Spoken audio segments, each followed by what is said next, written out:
SQLite programming in Android. So Android SQLite की बात करें तो SQLite बेसिकली एक ओपन सोर्स रिलेशनल डेटाबेस है। रिलेशनल इस सेंस में कि इसमें जितने भी टेबल क्रिएट होंगे उनका आपस में कोई ना कोई रिलेशन बन रहा होता है, किसी एक की प्राइवेट आईडी या प्राइमरी आईडी की किसी दूसरे टेबल में as a foreign key constraint काम कर रही होती है। So basically it is used to perform database operation on Android devices. जब भी हमने एंड्रॉयड डिवाइसेस पे कोई डेटाबेस ऑपरेशन करने होते हैं, फॉर एग्जांपल स्टोरिंग का, मैनिपुलेटिंग डेटा या रिट्रीव करना हो किसी परसिस्टेंट डेटा को डेटाबेस में, तो उस केस में हम एंड्रॉयड SQLite को यूज करते हैं। So it is embedded in Android by default. इसकी फंक्शनलिटीज एंड्रॉयड में पहले से बाय डिफॉल्ट हमें मिल जाएंगी। हमें अलग से अपने डेटाबेस को बनाने की या उसको प्रॉपरली उसका पूरा कोड लिखकर उसे क्रिएट करने की जरूरत नहीं पड़ती। हमें डेटाबेस के बिल्ट इन ऑब्जेक्ट्स मिल सकते हैं, बिल्ट इन रेफरेंसेस मिल सकते हैं, जिन्हें यूज करके हम अपनी एंड्रॉयड एप्लीकेशन में डेटाबेस इनेबल करवा सकते हैं। So there is no need to perform any database setup और एडमिनिस्ट्रेशन टास्क। जैसे हमने बात की, हमें कोई भी मैनुअली कोड जाकर लिखना पड़ेगा। हम एंड्रॉयड के जो डेटाबेस के क्लास हैं उन्हीं को इंपोर्ट करके उन्हीं के बिल्ट इन फंक्शंस को यूज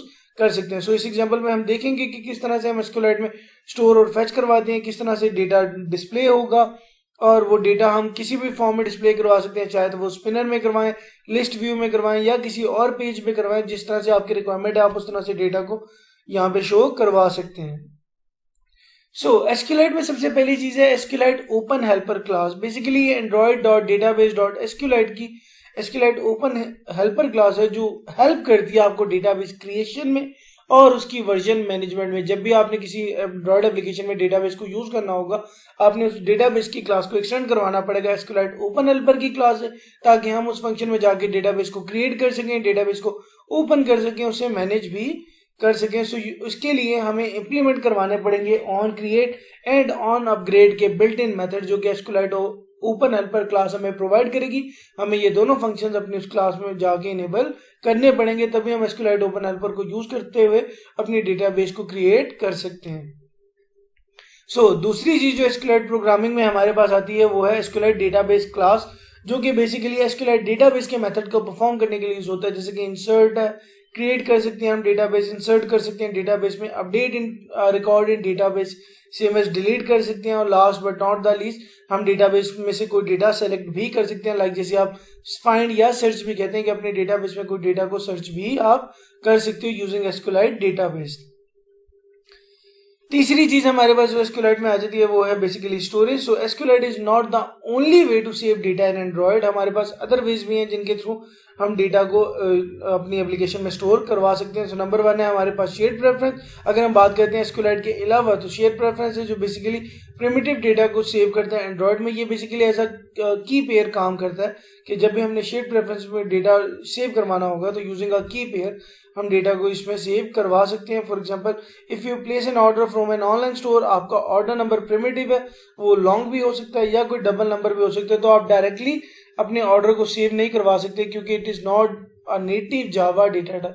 लाइक आप ऑर्डर कोई टाइप उसकी नहीं रख सकते, आप उसको लॉन्ग या डबल ऐसा ऑर्डर नंबर उसकी टाइप प्लेस करनी पड़ेगी। फिर आपके पास डिवाइस की स्टोरेज के इन केस आप SQLite या शेयर्ड प्रेफरेंस या इस तरह की चीजें नहीं यूज करते, तो आप डिवाइस की स्टोरेज को ही यूज कर सकते हैं कि if you want to save the picture of your recent trip to your device. For example, अगर आप कोई अपने रिसेंट इवेंट की पिक्चर अपनी डिवाइस पे सेव करना चाहते हैं, so it may be hard to reduce this to the unit that shared preference can handle.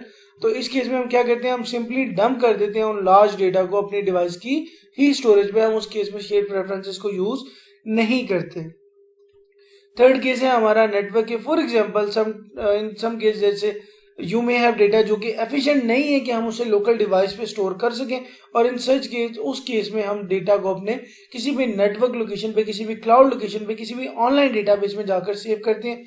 तो उसके लिए फ्यू टर्मिनोलॉजीज हैं जिनको यूज करते हुए हम अपने डेटा को नेटवर्क लोकेशन पे या किसी नेटवर्क डेटा एक्सेस पे जाकर सेव कर सकते हैं। तो नंबर 1 है हमारे पास रेस्ट बेसिकली रिप्रेजेंट करता है रिप्रेजेंटेशनल स्टेट ट्रांसफर के when you access your network data store from Android using the internet. जब भी आप एंड्रॉयड की मदद से, बेसिकली रेस्ट आपका अपना ही बनाया हुआ एक लोकल सर्वर होता है जो किसी और डिवाइस पे आपने क्रिएट किए, और आप यूजिंग एंड्रॉयड डिवाइस अपने इंटरनेट की मदद से उस डेटाबेस को कॉल करते हैं और उस डेटाबेस में से अपना डेटा ऐड या रिट्रीव करवाते हैं अपने रिक्वायरमेंट की बेस पे। आप उस डेटाबेस में ऐड भी कर सकते हैं, अपडेट भी कर सकते हैं, वहां से कोई डेटा डिलीट और इसी तरह कुछ डेटा को सर्च भी कर सकते हैं। सो ये बेसिकली आपको अलाउ करता है कि आप अपने रिसोर्सेज को एक्सेस करते हैं over the network using HTTP, जो कि आपका एक डेटा ट्रांसफर प्रोटोकॉल है ऑफ द इंटरनेट। कि आप जब भी इंटरनेट पे कोई भी डेटा ट्रांसफर कर रहे हैं किसी भी दूसरी लोकेशन पे, तो यूजिंग HTTP प्रोटोकॉल हम उस डेटा को ट्रांसफर या उस डेटा को एक्सेस कर सकते हैं। दूसरी स्टेट है हमारे पास MBASS। सो अगर आप सिस्टम का एडमिन इनकेस नहीं बनना चाहते, या इन अदर वर्ड आप अपना नेटवर्क स्टोरेज नहीं बनाना चाह रहे, for example implement network storage in your Android app that may want to save time and effort by using one available commercial service. For example आप एक अलग से सिस्टम एडमिन नहीं बनाना चाह रहे, आप एक अलग से लोकल सर्विस किसी भी डिफरेंट मशीन पे क्रिएट नहीं करना चाह रहे, और आप चाह रहे हैं कि जो आपकी नेटवर्क स्टोरेज है वो आप ही के एंड्रॉइड ऐप में रहे, उसी से कॉल हो और उसी में रहते हुए आप काम करें, जो आप बेसिकली आपका टाइम भी बचाएगा और आपकी एफर्ट भी बचाएगा। तो उस केस में हमारे पास बिल्ट इन कुछ सर्विसेज है, कमर्शियल सर्विसेज जिन्हें कहते हैं, जो कि हमें नेटवर्क स्टोरेज प्रोवाइड करती है और कुछ अदर यूटिलिटीज प्रोवाइड करती है फॉर मोबाइल। तो ऐसी सर्विसेज को बेसिकली हम mobile backend as a service या MBASS एज उसका नाम है।